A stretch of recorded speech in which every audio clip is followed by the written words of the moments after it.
게바는 베드로의 다른 이름입니다. 히브리식 본명, 이 베드로, 게바의 본명은 시몬입니다. 시몬을 만난 예수님이 그에게 지어준 이름이 게바입니다. 반석이라는 뜻입니다. 이것을 헬라어로 표기한 것이, 헬라어로 표현한 것이 베드로입니다. 우리에게는 베드로라는 이름이 더 익숙하죠. 우리가 알듯 베드로는 예수님의 12제자 중 한 명입니다. 그 중에서도 수제자로 알려져 있고 예수님의 12제자 중에서 가장 핵심이 되고 리더가 되는 인물입니다. 그런 베드로를 바울이 꾸짖었다, 책망했다라는 대목은 아주 의미심장합니다. 우리에게 시사하는 바가 크지요. 이것은 우리에게 무엇을 일깨웁니까? 책망받을 행동을 한다면 그게 누구든 책망을 받아야 한다라는 것을 보여줍니다. 누구나 잘못을 할 수 있습니다. 누구나 책망을 받을 수도 있습니다. 그게 누구든. 그렇다고 바울이 베드로에게 무례하게 굴었다고 보지는 않습니다. 정중하되 그의 잘못된 행동에 대해서 단호하게 지적했음이 틀림없습니다. 또한 모든 일에 사사건건 다 책망을 해야 된다는 의미도 아닙니다. 그렇다면 아무도 견뎌낼 수가 없을 것입니다. 복음의 진리를 벗어난 것과 그의 행동이 다른 성도들에게 해악을 끼친 일이라고 한다면 거기에 대해서는 단호하게 꾸짖고 책망을 함이 마땅합니다. 그렇지 않은 경우에 사소한 잘못이나 또 때로는 우리가 관대하게 용서하고 기다려주는 것도 필요합니다. 어쨌거나 오늘 중요한 것 한 가지는 누구나 책망받을 행동을 하면 책망을 받아야 한다라는 것은 우리가 새길 대목입니다. 그렇다면 바울이 베드로를 책망한 이유가 무엇입니까? 오늘 성경을 보면 베드로가 수리아 안디옥에 갔을 때입니다. 우리가 아는 것처럼 안디옥에 예수 믿는 사람들이 생겨났고 수많은 이방인들이 하나님께로 돌아와서 교회가 세워졌습니다. 베드로는 이 이방인들을 격려하고 이 이방인들과 함께 교제를 나누기 위해서 그 안디옥을 찾았고 그들과 식사를 하였습니다. 그러던 중 야고보에게서 유대인들이 온다라는 얘기를 듣고 그 식사 자리를 피해버렸던 것입니다. 자신이 이방인들과 밥을 먹고 교제를 하는 것을 그들이 본다면 필경 자기를 비난할 것이 두려웠던 것입니다. 문제는 베드로가 그 자리를 피하자 그 자리에 함께 식사하며 교제를 나누고 있던 다른 유대인 형제들도 그 자리를 떠나버렸다는 것이고 심지어 바나바까지 그 교회 안디옥 교회 담임 목사라고 할 수 있는 바나바까지 그 자리를 피했다라는 데 있습니다. 그러면 베드로는 왜 이방인과 식사를 했던 것일까요? 복음은 이방인이나 유대인이나 차별하지 않고 다 형제로 대할 것을 가르치고 있기 때문입니다. 베드로는 그 가르침에 따라서 이방인들을 형제와 자매로 대하기를 바랬고 그들과 교제하면서 그들을 한 믿음의 형제로 그가 대접하고자 했던 것입니다. 그러면 왜 피했습니까? 결과적으로 베드로가 그런 마음이었다면 그 자리를 피하지 말았어야 했습니다. 그들을 진정한 형제와 자매로 인정하고 대하고자 했던 것이라면 끝까지 그랬어야 마땅합니다. 그런데 왜 피했습니까? 한마디로 말하면 옳다는 것은 알았지만 그렇게 해야 된다는 건 알았지만 그렇게 행할 용기는 부족했던 것입니다. 사람들의 평판이 두려워 그 비난을 감수하고 싶지 않았던 거겠지요. 혹시나 자신의 체면이나 입장이 곤란해진다든지 그로 인해서 자신에게 불이익이 찾아온다든지, 또 나머지 다시 예루살렘으로 돌아갔을 때 다른 유대인들이 자신을 따돌려서 자기와 교제하지 않을 것을 우려했던 것일 것입니다. 바울이 책망하는 이유가 이것입니다.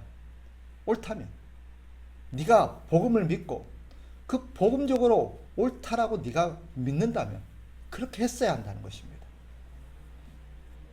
두려워서 그렇게 하지 않은 이 베드로의 비겁함을 바울이 책망한 것입니다.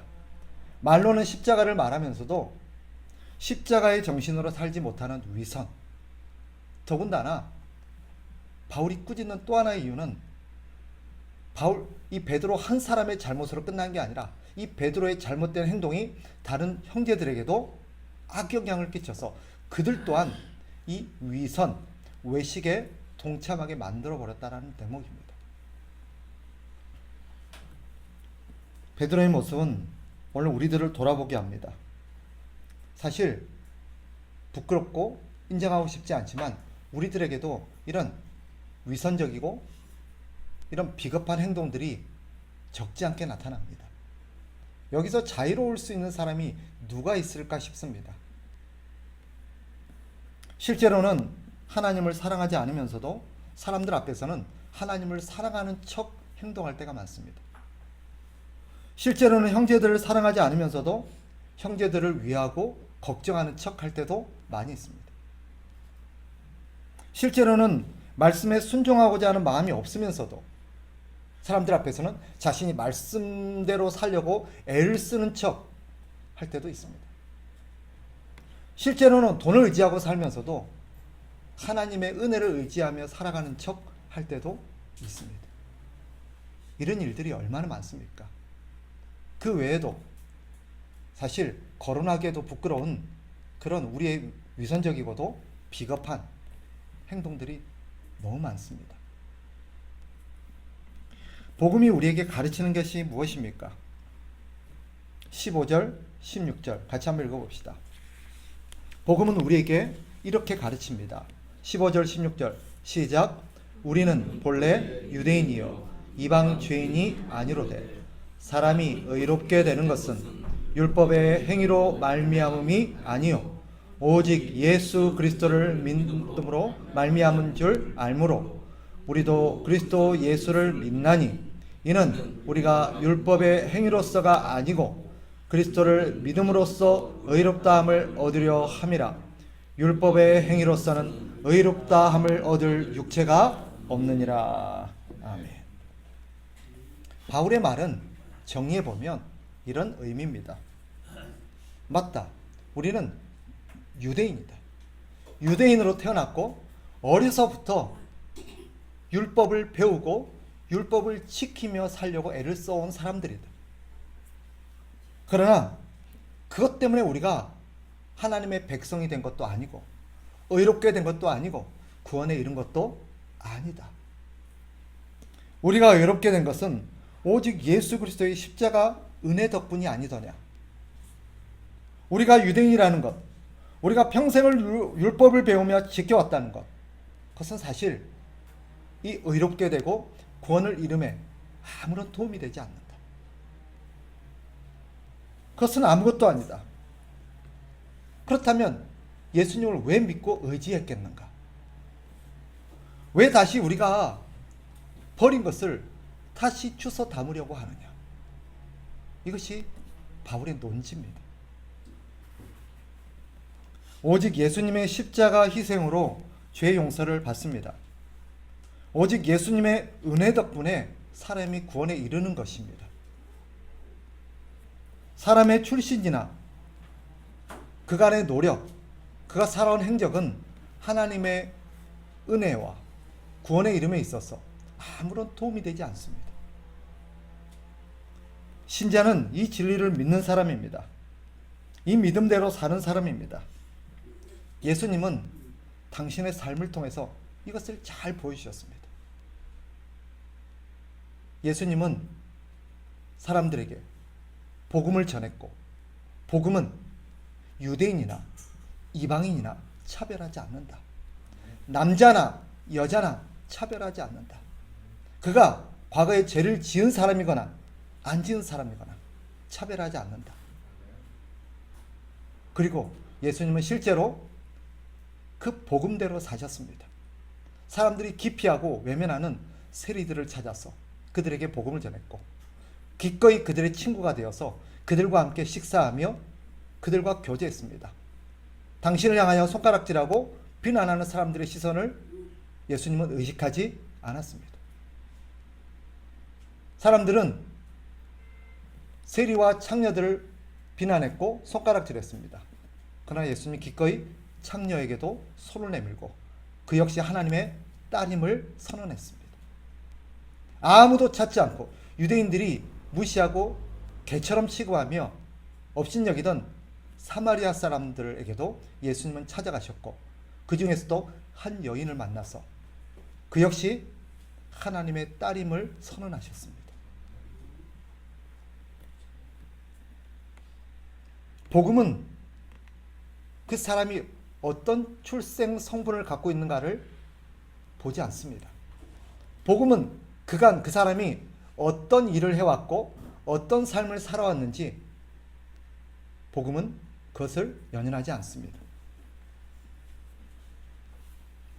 복음은 모든 사람에게 동일합니다.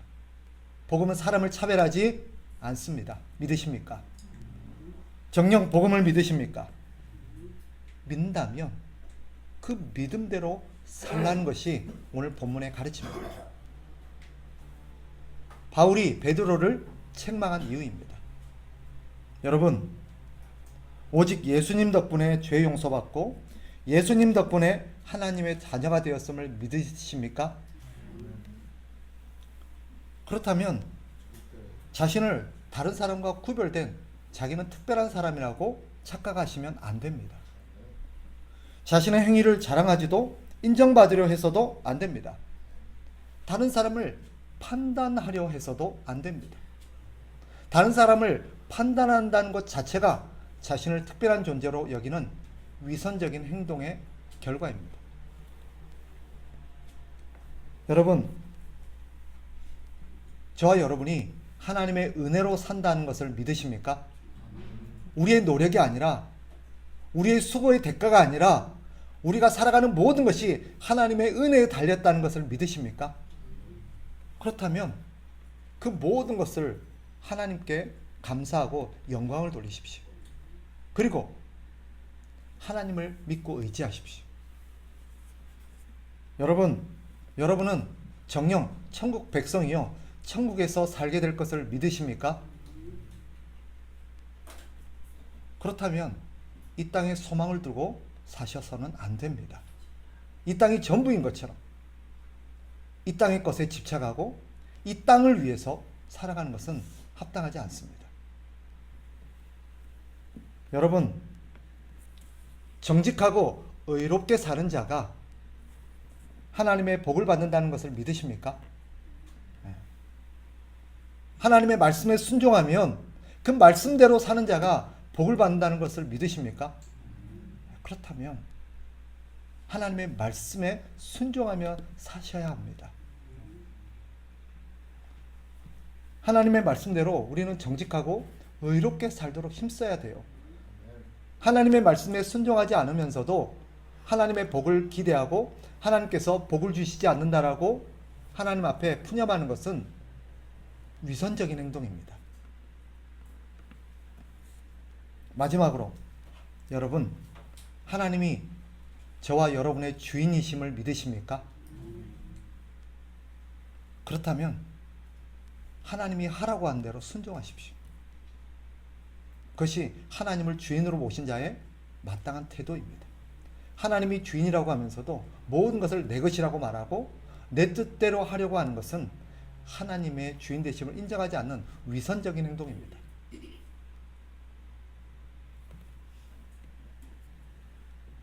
오늘 성경에서 가르치듯 우리는 누구나 위선에 빠질 수 있습니다.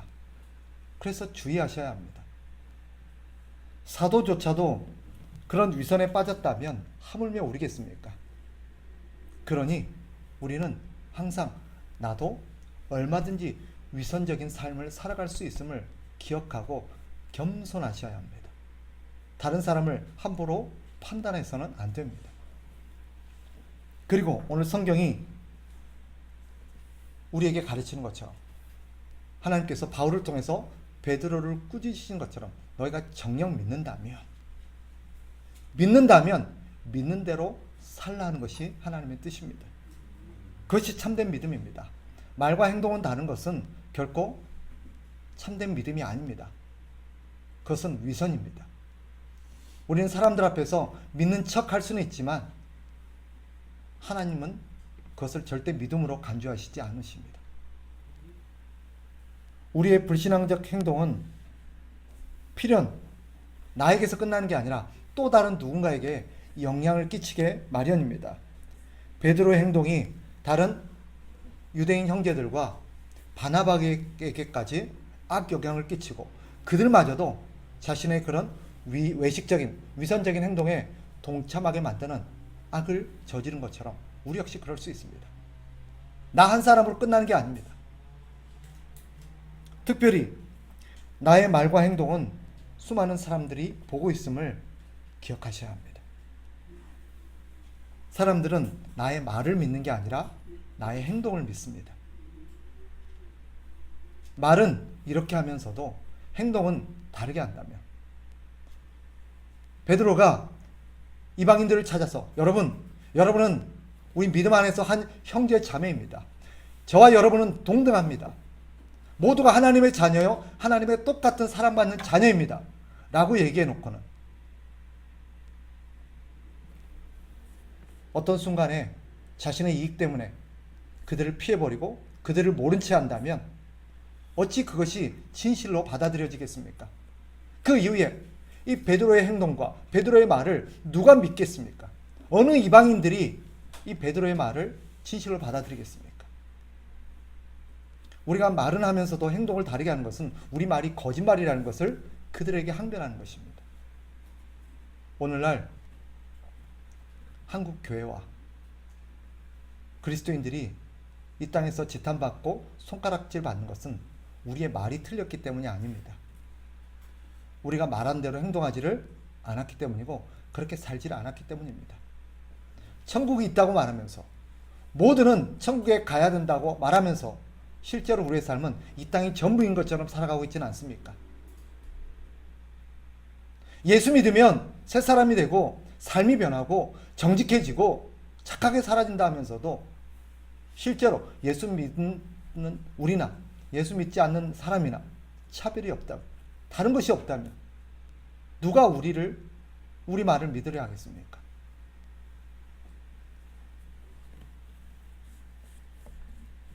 예수 안 믿으면 지옥 간다고 말하면서 심판이 기다리고 있다 말하면서